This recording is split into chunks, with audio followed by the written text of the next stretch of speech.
pumasok si Alvin sa paglalaro. Sa kanya walang problema doon sa sa amin, sa ganito ganyan. Nag-aaral siya ng maayos talaga para makakuha ng gusto sa team. Tapos, ilang year kami kasama, pero mga 3 taon na lipat ako sa ibang team. Ang samahan namin doon sa labas at sa loob, parehas pa rin. Wala nagkakaiba.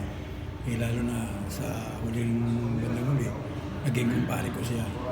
Pumayag siya sa pagkakumpare.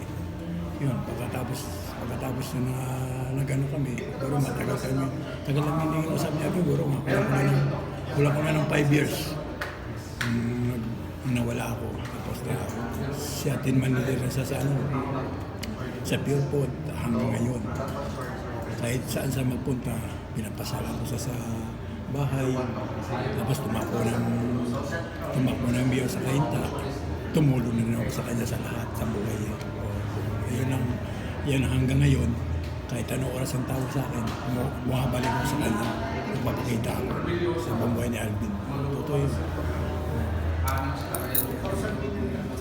Ako si Nani Dimilio. Thank you.